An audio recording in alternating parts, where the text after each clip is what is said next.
Excellent. Okay. Good morning to everybody in the United States and to everybody else that's listening in from around the world, wherever you may be. For those of you that don't know me, my name is Terry Chiplin. I'm the event director for the US Trail Running Conference and for this webinar series, the Masterclass webinar series, presented by our friends at Marathon Printing. Today's session in our series, is the third in the series this year, is about land management relationships and permits. And it's a very, a very kind of lot of information for our panelists to share with you today. So I'm looking forward to hearing what our panelists are going to say. Ian, if we could start with you, just say a quick hello and where you are and why you're excited to be here. Yeah, hi everybody. My name's Ian Torrance. I'm actually living in Rapid City, South Dakota right now, but the race that we'll be talking about today, the Stagecoach 100, that's based in Flagstaff. I have a history of Flagstaff. I've lived there many years. We still have a small house there and return there often. So. Gotcha. Thank you. Thank you. Kat, do you want to kick off next? Sure, thanks. I'm Kat Baker. I'm the Executive Director of Runners for Public Lands, and I am calling in from Chumash Lands, Ventura, California. And I'm also a race director of the Mount Laguna Trail Marathon, which is down in the San Diego area. Wonderful. Wonderful. Thank you. And Amy, and yeah, if you can go through. So hi, I'm Amy Rizecki, and I'm joining you guys from Western Massachusetts. And I direct a handful of races. The biggest one that people know is the Vermont 100, so you'll hear probably more about that today. But I also do a series of races in Western Mass that are all part of the Beast Coast Trail Running series. Cool, cool, excellent. Well, thank you so much, each of you. As I said, I'm really looking forward to hearing what you're going to say, and I'm just going to share a quick screen here with folks. So to make it official, here we go with the Masterclass webinar series presented by Marathon Printing and Mastering Land Management Relationships and Permits. And we're aiming to finish up in an hour. So we've done the introductions already. A couple of housekeeping things that feel free to use the chat function anytime.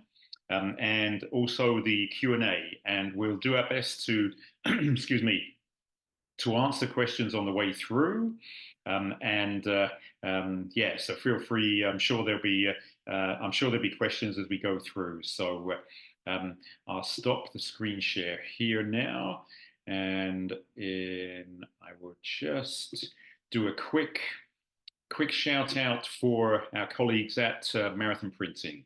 So for those of you that don't know Marathon Printing already, they're a family-owned company and they specialize in producing custom printed items for endurance sports. Now, race bibs are their most popular item, either custom printed or stock bibs. And Marathon Printing also supplies vital accessories for race directors like pins, bags, and pennant flags, as well as postcards, business cards, brochures, bumper stickers, and labels. And they've been a loyal supporter of the US Trail Running Conference since 2015 and are also an event standard partner for our colleagues and friends at the American Trail Running Association. We're very grateful to Ryan Zirk and the team at Marathon Printing for their support of this webinar series. And really, that they, without their support, then this webinar series wouldn't be possible to have in terms of free access for people. Yeah, thank you so much to Marathon Printing. Okay, Kat, if you're ready to roll, then feel free to take over and share your screen. Will do. Thank you. Give me a sec here. Yeah. There we go. Okay, everyone see that? Great. Yep. Thanks so much, Terry. I really appreciate it. Also, thank you to the US Trail Running Conference and to ACTRA for being such good partners and inviting us to be part of this. Again, I am the Executive Director of Runners for Public Lands and also a race director, so kind of dual heading today, and excited to be able to share both perspectives. For those of you who aren't familiar with Runners for Public Lands, we are the leading advocacy organization representing runners in protecting the environment. So what that means is we are working very hard to give runners a seat at that national recreation advocacy table, alongside other organizations that you may be familiar with, that represent a voice of a recreation group. So like the Surfrider Foundation or the Access Fund, IMBA.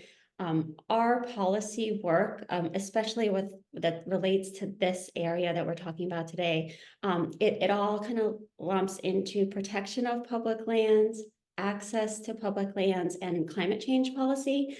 All of these things are critical to us as runners, being able to enjoy the sport that we love so much, and as race directors to be able to host runners on the courses that we put together to share with communities.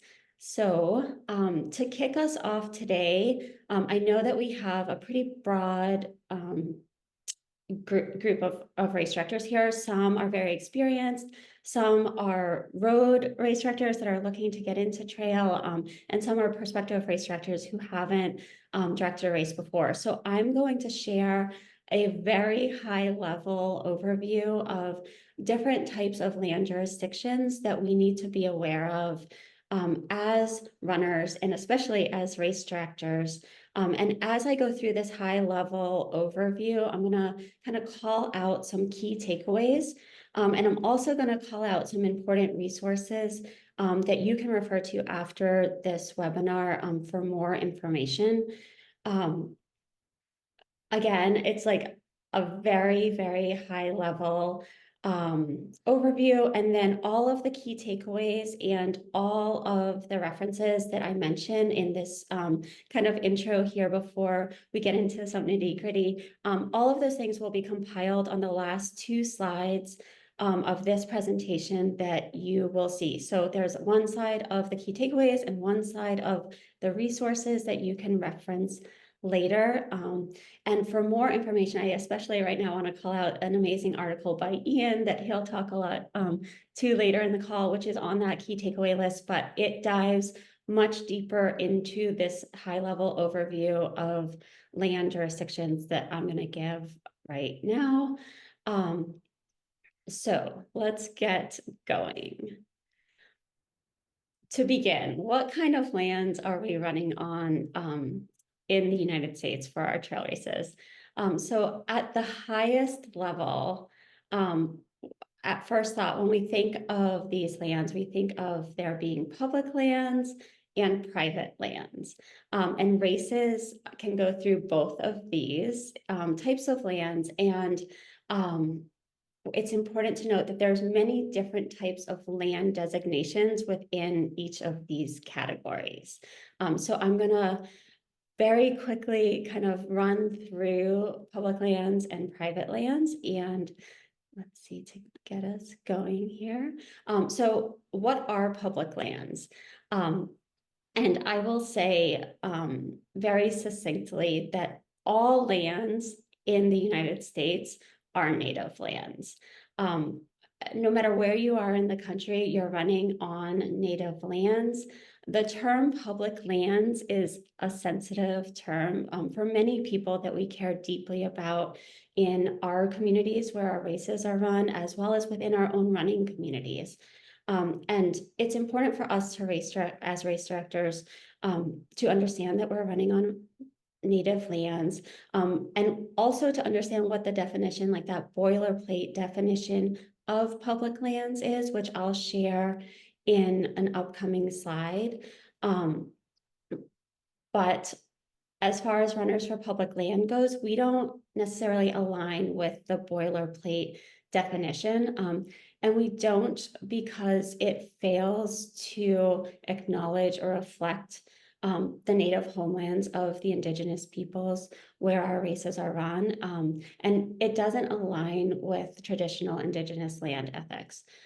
So what does that mean? What does us running on native lands mean to you as race directors? And here's our #1 key takeaway of this webinar. If you don't know what native lands you are running with as a race director, I would recommend a hard pause to do the work needed to identify the native lands your course is traversing, and to also identify the indigenous peoples and tribes directly connected to those lands. And if you're not familiar with this work, I understand it can be overwhelming or seem like a challenge to get started. So we're going to make it really easy. I have this one link dropped into this slide here, and where this link will take you is to an interactive map that's super cool. Once you go here, you're going to want to play around a little bit. It's one of the best resources that I have found. And when you click this, it will take you to the map. You can type in the name of your jurisdiction. You could type in a zip code anywhere in the world, and it will show you, it will tell you specifically the lands, the native lands that you are running on, and the indigenous peoples and tribes that are associated with those lands and connected to those lands. In addition to that, once you're aware of the lands where your race is running, we would recommend you go to our great partner Rising Hearts website. And this website is linked to on that final reference slide. Rising Hearts has an Running on Native Lands initiative that will give you steps on how you as a race director can approach acknowledging native lands and native peoples at your event. So there's easy steps to follow there, as well as many references that you can do the work that you need to do in addition to those steps. You can also go to RPL's website, and in our Race Director Hub, we have a number of resources as well, and an Indigenous collaboration section where you can learn more how to make these acknowledgements at your races. I'm excited to show you. So this is not, this next slide is a slide showing you the indigenous native land territories of the tribes in my area. This is where I live. So I'm on Chumash lands in Ventura, California. And while this is not the map that you will see by clicking that link, what this map shows is the ancestral homeland territories overlaid on the traditional public lands, or the public lands boilerplate definition types of lands that we think of, showing the agency that we will need to work with to get our permits. So you'll see different types of federal public lands here in the colors, state public lands, private lands that are publicly accessible, as well as the indigenous ancestral homeland boundaries. Okay, so here is the boilerplate definition of public lands as we know it for working with land managing agencies, whom are the organizations that we need to get our permits from for our races. So lands and waters managed by federal agencies, and those can be federal, state, or local government agencies. And again, this can get pretty complex pretty quickly, because within each of those categories, there is many different types of public lands. And then there are also private lands. And so the race directors are going to talk all about these coming up, but there's different types of private lands too, and some are publicly accessible and some are not. And so all of these different types of lands require us to work directly with each land managing agency. So to give you an idea of what the state of California's like lands look like. Here is a map that shows all the federal lands, all of the state lands, all of the local lands, as well as private lands that are publicly accessible. And you can see it's quite a bit. And so it would be really cool if everyone's race fell into one jurisdiction and we had to work with one agency or one private landowner to get a permit. However, the reality is many races, and Ian and Amy will both talk to you about this, many races traverse multiple jurisdictions and different land designations. So I will say that Mount Laguna, my race does all fall into one jurisdiction. And we'll talk about that jurisdiction in a little bit, but most of the races I know have to work directly with many different organizations or agencies. So here is a great slide that shows a snapshot of federal, state, local land managing agencies, as well as the private ones. So again, it would be great if it just stopped here, but there is even more layers to each one of these types of organization or agencies and protections on the different types of lands. So key takeaway here. As a race director, you need to know what types of lands your race is traversing through. You need to know who the managing agency is for those lands. And you need to know that every different land managing agency will have different rules and different cost structures for providing your permit. So let's see. Here's a great example, and I'll talk about Mount Laguna for a second. It can be complex. And so you can see that there's a number of different federal agencies that, or different federal types of lands that are all managed by one specific land agency and department. However, the highlighted ones here show that there's a number of types of land designations that like our races may run through that could be managed by different organizations. So, you know, the takeaway here is that it's not always cut and dry. The Mount Laguna Trail Marathon, I do have, it is a national recreation area. The entire course is in there that is managed by the U.S. Forest Service. So for my race, I get one permit from the Forest Service. It's pretty simple. However, other races that exist right here in my backyard in another national recreation area. So the Santa Monica Mountains are right here. And the races who that run in that territory don't work with the Forest Service at all. They are all managed by the National Park Service. So it is very different depending on where you are. And these types of land designation areas could be managed by different agencies. So again, the takeaways are you need to know where your race is running, know the agency responsible for managing it and for providing permits, and know the individual rules of those independent or those agencies.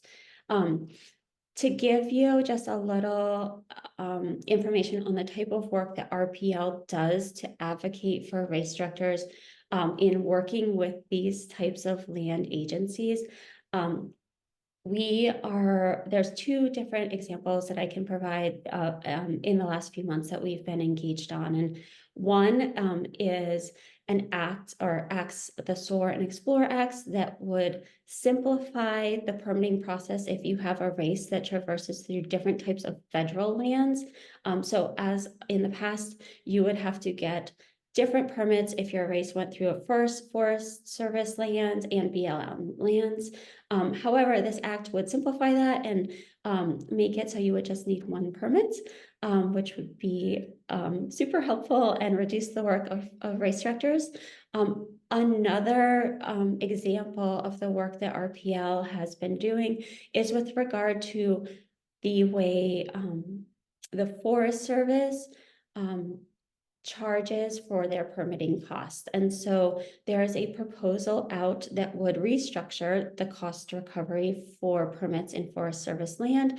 And RPL has been working alongside a number of other organizations to ensure that the costs aren't raised for race directors, especially smaller race directors, because as we know, if the costs go up to get your permits, the cost of races will go up as well, and then it will become less accessible to more runners who want to be running races. So those are just some examples of like the work that RPL is doing in this area.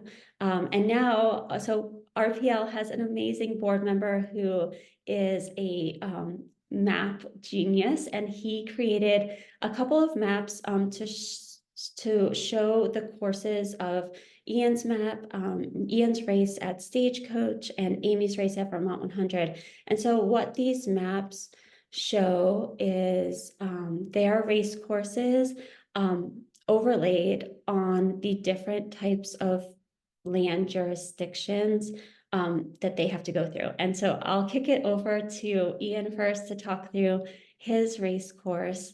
Go for it, Ian. Thanks, Kat. Ian? Okay.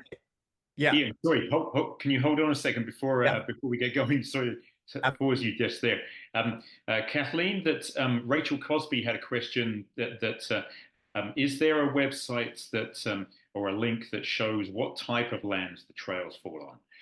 So in terms of private forestry, public, etc.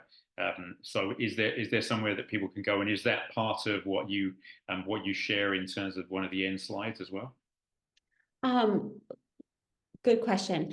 I am not sure. You know, I think that there is, if you look at the approach that I would take would be, if you know a trail that you're running on, like Google it and see if a land managing agency pops up. So if it is a federal, state, or local land, and then it's just like getting maps. So there's different map features. Or Amy, do you want to? Yeah, I was gonna say, I mean, there's also like, at least what I do. First, I found there's this app out there that I believe is a completely free app because I don't pay for any of them. It's called OSMAND. I can drop a link to it in the chat, but that's an app that I've used that it doesn't give a detail of who the private landowners are, but at least it has an overlay of federal, you know, if a municipality owns it and that sort of thing. So I use that as a starting point. And at least like in the state of Massachusetts, the state has a locally or a publicly available GIS system. So I go to the state's GIS and that allows me to figure it out. And that might be different in other states, but I think a lot of it, there's a lot of really great free publicly available items like that to see what you need to do. Right. Amy, I will add that app to the final slide of resources. So after this call, I'll dump that link in. And then if anybody wants this presentation after, we'll get it up on our RPL website. And you can also email like info@runnersforpubliclands.org and we can send out a copy of it as well. Excellent, thank you. Ian, apologies, so off you go. Oh, that's all good. Good question. So I guess give you the setting for Stagecoach 100. So it's a 100-mile race in northern Arizona. And essentially it runs from Flagstaff, Arizona to the Grand Canyon. We have a mountain bike race concurrently with the foot race, and we have relays as well. And we also offer a shorter 55K foot race as well. So those all happen on the same day. We start on a Saturday and the race, the 100-miler goes into Sunday afternoon. So you can see here this great map. It's a point-to-point race. There's a couple little out and backs, but essentially we start on the Coconino National Forest outside of Flagstaff, and we work our way north, and we pass in and out of our first aid stations at Hart Prairie Preserve, which is a nature conservancy preserve. And then in the middle, you can see that checkerboard. So between those white and blue or gray checkerboards, this is on the, so we're essentially 90% of the course is on the Arizona Trail. The Arizona Trail runs from Mexico to Utah. It's 800 miles. Stagecoach just utilizes about 100 miles of that trail. So, and it's also a fundraiser for the Arizona Trail. Stagecoach is an Arizona Trail event. So, and I'm just the race director for the organization. So you can see that checkerboard. The white is private land. That's Babbitt Ranches. And the blue or gray color, those are state lands. And so in order to eliminate permitting issues, cost issues, policy issues, legality issues, the Arizona Trail has an agreement with Babbitt Ranch. And as you can see, has completely avoided Arizona state land, because when you involve the state on state lands, things can be cost prohibitive, and there's different regulations and rules that can happen. So our course follows the Arizona Trail through Babbitt Ranches, and then we end back up on the Kaibab National Forest, which is also the newly minted, it's the BNIK. I cannot pronounce it. If we have one of the panelists who want to pronounce it, I can't pronounce the ancestral term, but it's the new Grand Canyon National Monument. And that got designated, Kat, was that 2 years ago? Last year?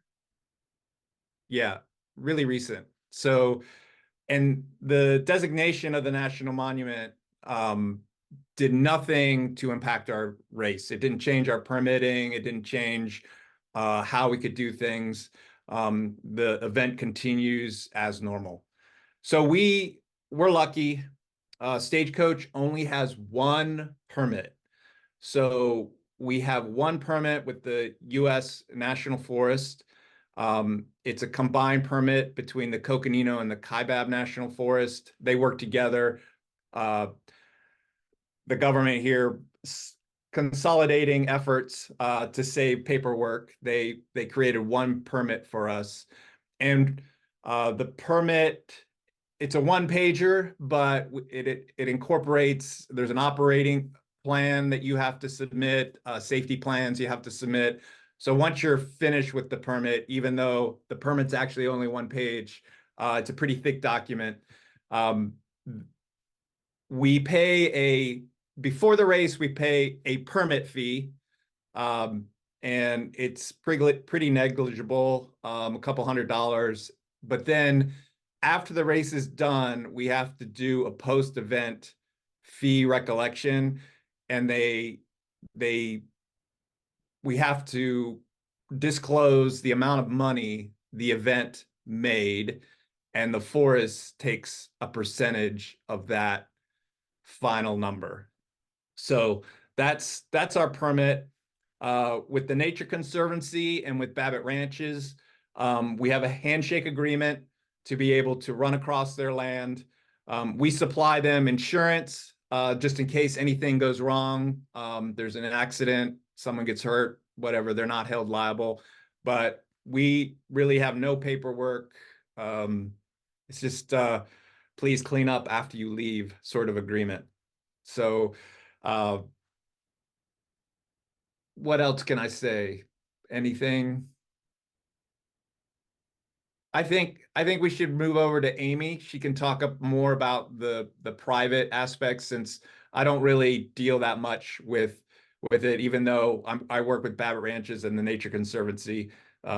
We don't do any paperwork. It's pretty lighthearted. So, and I know Amy's more in depth in that. So thanks. Yeah, I'm jealous as Ian and Kat talk about the minimal permits, because I'm on the other end of the scale with the Vermont 100, and You know, as you can see, there's a lot of white area on this map. All the white area is private property.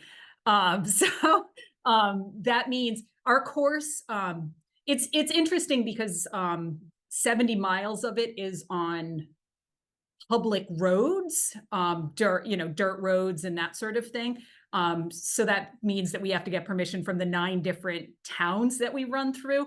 And then we have somewhere between 60 to 70 private landowners that we get permission from. And then we actually technically cross the Appalachian Trail. We go through some Vermont Fish and Wildlife land as well.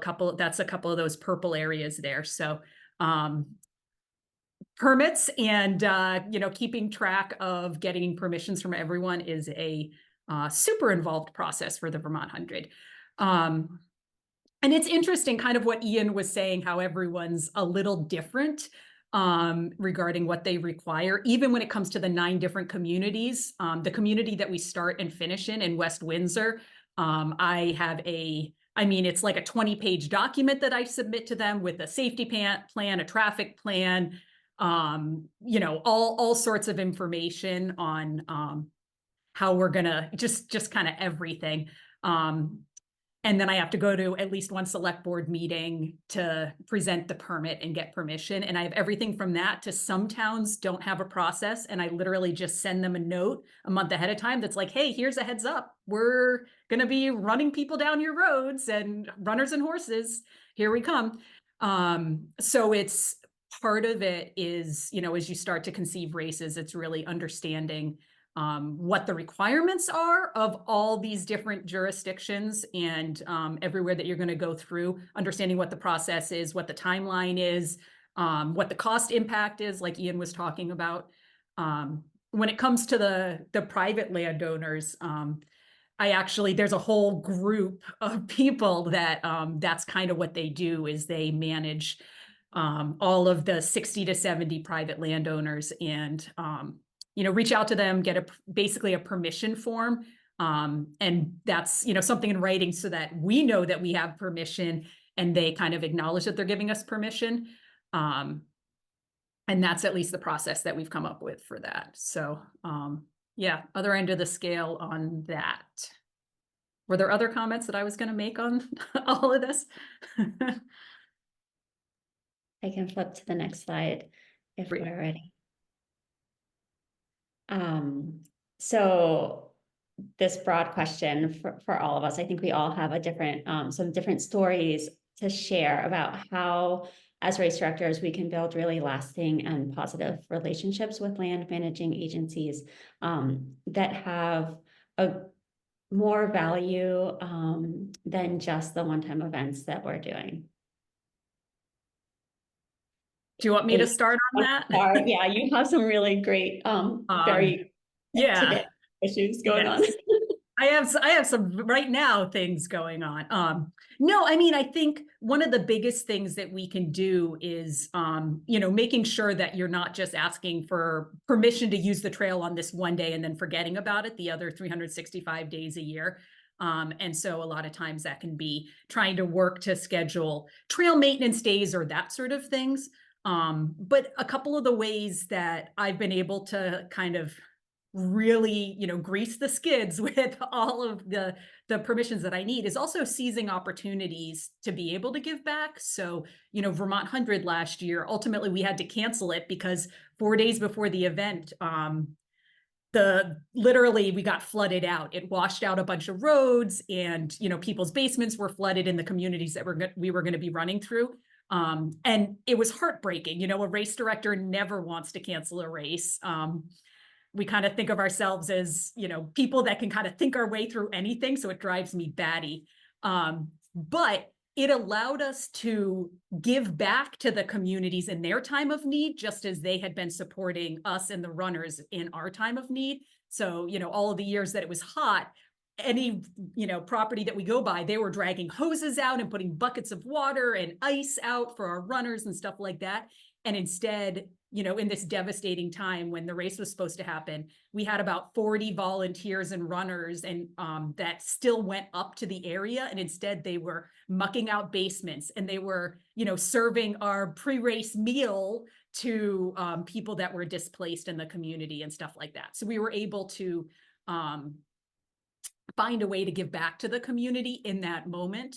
You know, what's happening literally right now for me is I have a race in a week and a half on some trails that are local to me that got hit by an ice storm this past weekend. And so it means that a bunch of, you know, the local trail runners are going to be out there and they're going to be clearing the trails much faster than the agencies that maintain the trails would be able to do. So again, we're taking this adversity and instead finding a way to positively impact these areas in a way that's going to help me in permitting, help me continue to develop these long-lasting relationships in the future. Yeah, tying Stagecoach to the Arizona Trail Association has been like critical. It's been awesome. Many problems solved that way from all levels. So the Arizona Trail does all the trail maintenance for this 800-mile trail, and the Coconino National Forest has a lot of trails, but kind of the backbone is the Arizona Trail right through the National Forest, and same with the Kaibab. In that section of the Kaibab, it's really the only real trail. So the forest looks upon the Arizona Trail as a maintainer and steward of some of their best trails, most iconic trails. So when we apply for a permit, they see Arizona Trail, they're pretty much going to embrace us. In fact, last year they waived those permitting fees I was talking about, the post-race fees, because of all the trail work and maintenance that the Arizona Trail Association does. Also, we benefit in obtaining volunteers as well. So the Arizona Trail runs through many communities from Mexico to Utah, and basically each of our aid station represents these different communities.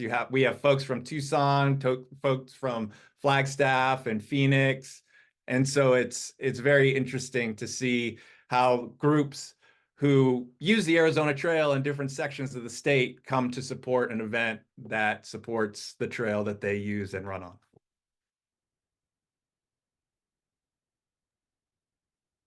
Thanks, Ian. I can jump in and talk a little about Mount Laguna as well.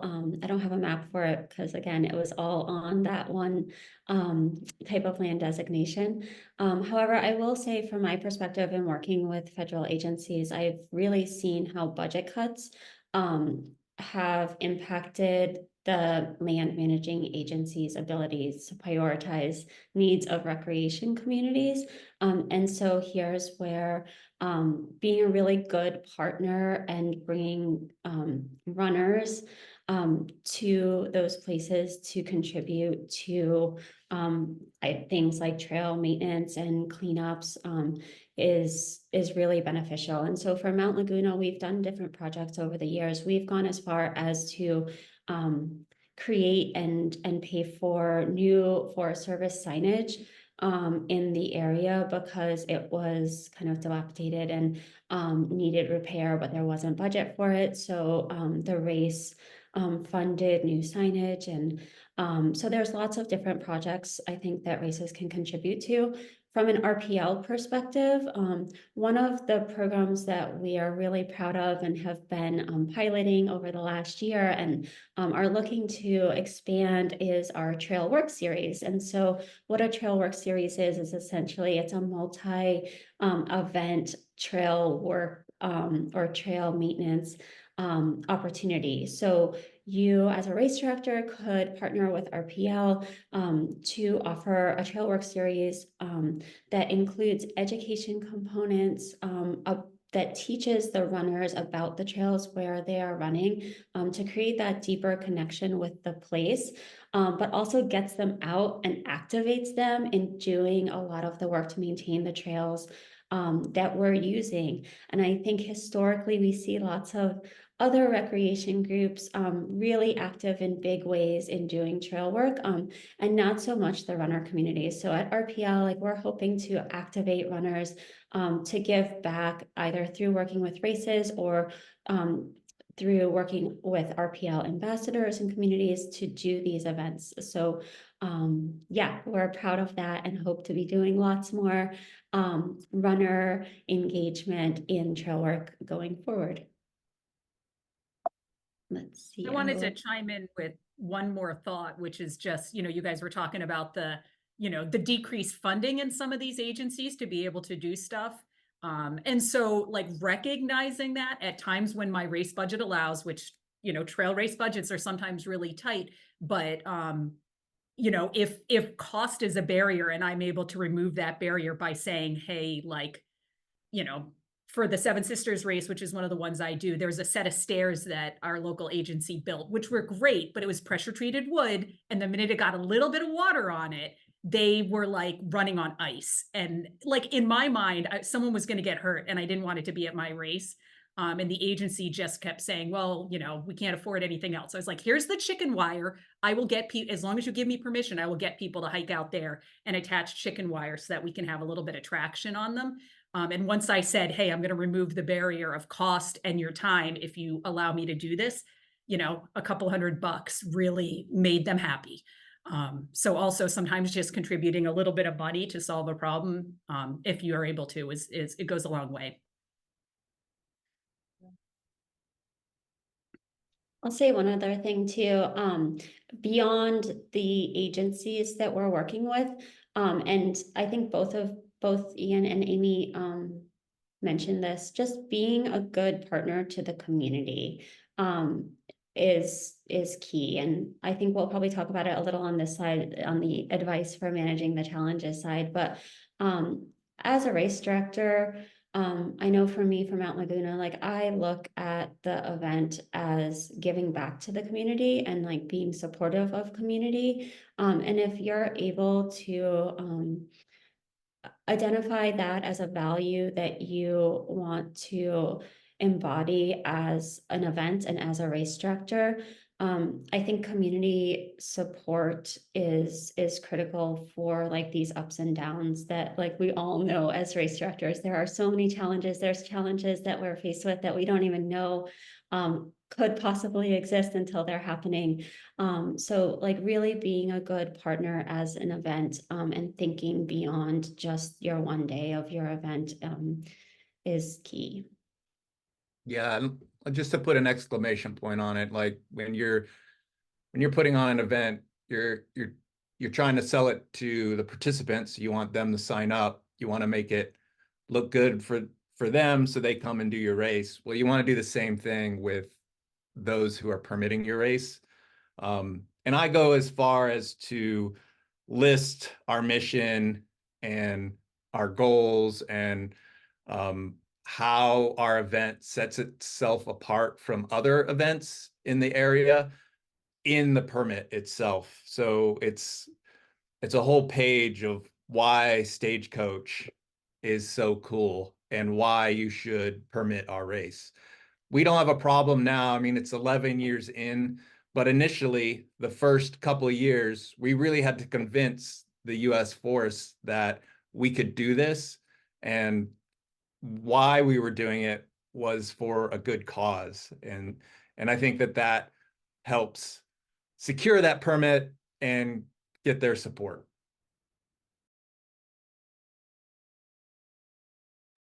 Brilliant. Kat, I just wanted to add something here. So we got a question on the chat from Christina Storley. And hi, Christina. Thanks for being out there. What are some ways runners can contribute to trail maintenance besides just running?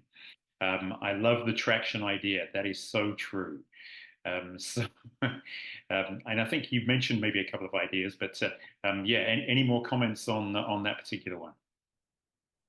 Yeah, so this is the work of RPL, and what we're so excited about doing is like creating this program that RPL ambassadors or race directors can launch in their communities, which is like a framework for creating trail work days and marketing them kind of like races, which we think runners will really like. And RPL is able to provide some like incentives for really engaging runners and getting runners to participate in more than just one trail work day, but like a couple. So please feel free to look at the RPL website or reach out again at info@runnersforpubliclands.org for more information about our project. But really, like, what we want to do is encourage any run clubs, race directors, or running groups in local communities to work with the land stewards of like the places where they're running. So that could be private or public agencies managing these lands to just start these events and like encourage their communities to get out and give back. And yeah, I think it's just a little bit of needing to just put the effort in to do it. The land managing agencies or private agencies will be very excited to have more people out there helping to contribute. So I think that you will find positive responses across the board for getting people out there. And then there's, certainly other ways to encourage runners to do more trail maintenance. I know a number of 100-mile races do have volunteer requirements to be able to run. Amy, yep. So like there's ways to implement that type of encouragement into your event by making it more structured. Christina also says, can that website address be dropped into the chat? Or is that up on the screen at the end of the presentation anyway? Yeah, so the Runners for Public Lands website is on the final screen and the final slide. And I am not sure, I'm not very familiar with Zoom, so you'll have to excuse me. I don't know if I go to chat, are you guys gonna all see me typing into the chat box, or is it invisible to you? No, Because I'm sharing my screen right now. It's invisible. So no, you're. Once you send it, then people will be able to see it. So oh, there we go. Kirk Cherip. Thank you. Okay. Oh, thanks, Kurt. Okay. Kirk, good to know you're out there. Hope you're doing well. All right, Christina, thank you. One more thing on relationships, Kat, before we move on. That one thing I remember from my race directing days is thinking about your relationship with land managers like any other relationship. And it's like, people will, if you just do what you're supposed to do in terms of the application and so on, then you're just another person using the application process. If you step up in some way, maybe put yourself in their shoes, and what else is it that we can do as a race, as runners? What else is it that we can do which is going to make a difference to your life? Because then that person, if we can do that, then that person is going to remember how you made them feel, and as a result of that, you're going to have a much closer relationship with them than probably any other race organization has. Yeah, Ian. Yeah, so yes, that's good points. Make yourself stand out. Stagecoach, we invite our permitters to run our race, and so actually this next year we'll have a U.S. Forest Service official biking our mountain bike route on race day as a U.S. Forest Service official, and then going, if you can go in person to discuss your permit with them at their office, if they see your face and you talk to them as a real person instead of an email, that goes a long way too. Those are 2 suggestions from me.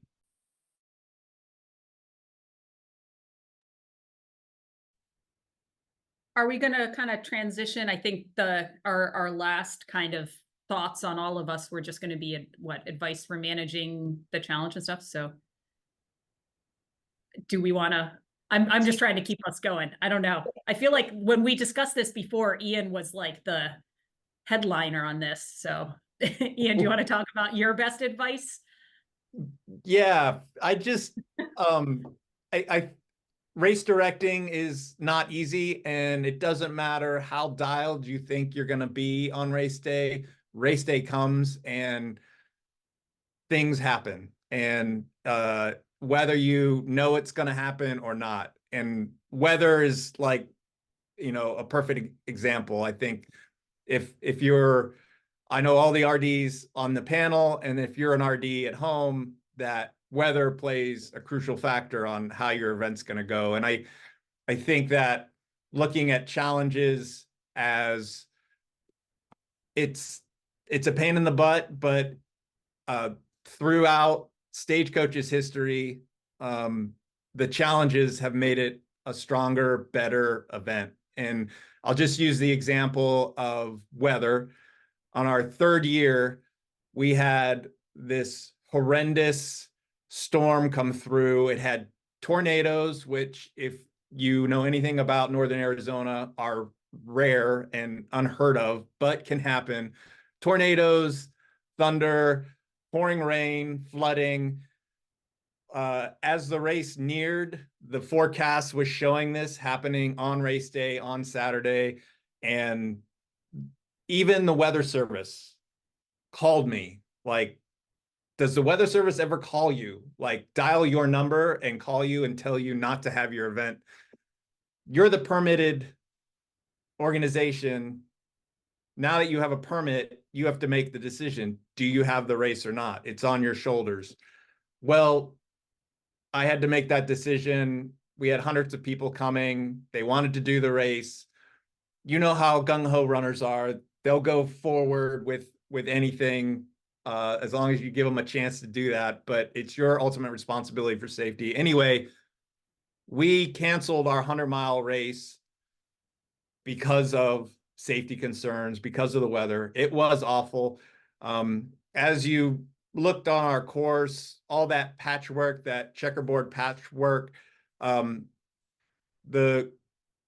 of the access to the aid stations is dirt road, Forest Service dirt road, ranch roads. And with any bit of moisture, especially in Northern Arizona, they turn to mess. So we just decided to cancel the race, but we created our 55K race on Sunday. The weather passed, all the bad weather passed Saturday night.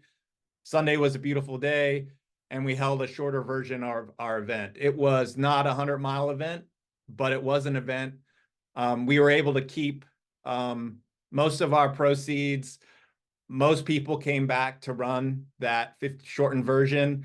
And so the 55K then became part of the Stagecoach repertoire. So we decided to add it and keep it with the 100-mile race moving forward, to give that other option for people who didn't want to run 100 miles. So it turned out to be a good thing on all ends.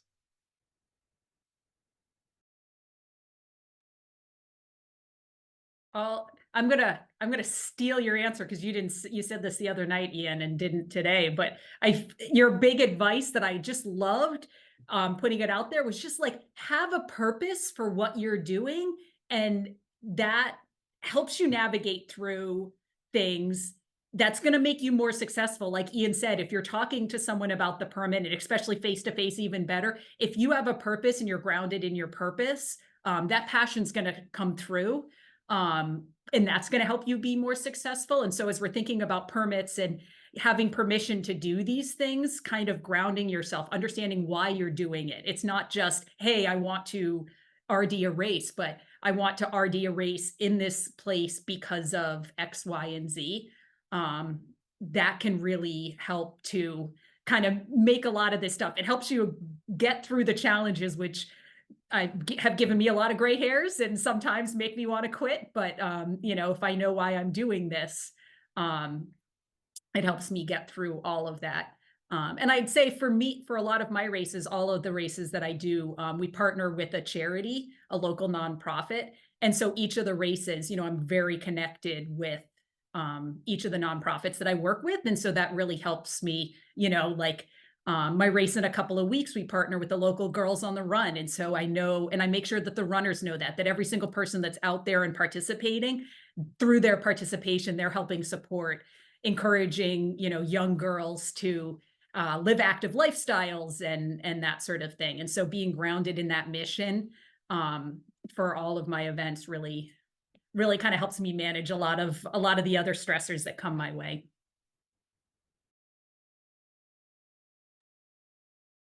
Thanks, Ian and Amy. I really appreciate that insight and advice that you have. I think I just want to say ditto, really. There's not too much to add. I love, like, Mount Laguna for sure is a purpose-driven event, and it always has been. It was founded to give back to the community. And I think really identifying the values that I want the race to embody, and sticking to those values, like, throughout the years of the event. This is Mount Laguna's 13th year, and we've been really true to those values the entire time, with always having charity partners and giving back to both local and national organizations like RPL. It has only created a stronger environment and ecosystem, I think, in, like, the bigger picture of trail running in that region. And I think when you think of that, even on a bigger scale, like the national scale, trail running is growing so fast right now. And all of us as race directors have the ability to embody values through our events that will drive what trail running looks like in the United States going forward. So I think that we need to remember that we're leaders and have the ability to influence the growth of the sport overall. I think I can move on. Ian or Amy, do you want to hit the next slide here? Okay. So here is that summary of the takeaways that we spoke about. And again, I will make sure we get this presentation up on the Runners for Public Land website. I will also feel free to email us at info@runnersforpubliclands.org. I almost said .gov.org. And we can send this out if you want it right away before it's up there. I think we're doing pretty good on time, right? We're like almost down to the minute. Yeah, that was really good. Kathleen, I think. Sorry, Amy. I'll come back to you in just a second. Yeah. Oh, you're okay. I thought you had a comment, or you? No, you're good. Okay. Sorry. Yeah, Kat. I mean, I'm really bowled away by. It was great to see the picture of Vic running earlier on this slide. And I was just thinking that's one thing. I've met Vic a number of times rather, and but never seen him running. So it's nice to see him in his kind of natural element rather than the the kind of meeting element that we usually have. For those of you who don't know who Vic is the founder of Runners for Public Lands. He's also the current board president of Runners for Public Lands, and he has quite the running race schedule lined up for the coming year. So yes, if you are at Miwok 100K or Crazy Mountain Ultra, you will see Vic. Also, I believe a bunch of us from RPL are running Mammoth Trail Fest in the fall. Oh, great. And my race, Mount Laguna Trail Marathon. So yes, we'll be there. Cool. But it's really impressive, Kat, how RPL has really stepped into the space in terms of. Oh, Christina's going to be at Mammoth Trail Fest as well. Okay, yay! Yeah, it's great how RPL has stepped into the space in terms of providing not just education, but also coming through with ideas for toolkits and things to do and organizing different things. So kudos to you that you're doing an amazing job there, Kat. And Ian, yeah, thank you so much for being here and on this panel. And Amy, thank you to you too. And I'm sure with your family's help and the rest of the volunteers you have on hand, that you'll get everything sorted for your course in time. So these are the resources. So Kat, do you know, I'm going to send out the recording for this session, which will go out about this time tomorrow. Would this be updated with the additional bits by then, do you think, or? Sure, I can update it and then send you a copy of the presentation if you'd like to include that in the email. Yeah. And then, or the link to our website. We'll make sure everybody has access one way or another. Yeah. Yeah. Okay. Brilliant. Brilliant. Thank you. Yeah, thank you everybody for being out there. Appreciate your support of this webinar series, and yeah, wish everybody success with the races they're putting on or thinking of putting on this year. Yeah, I think you know, thank you so much to our panelists for covering. This is a very important and an emotive subject. So Ian, thank you. Bless you so much for your time.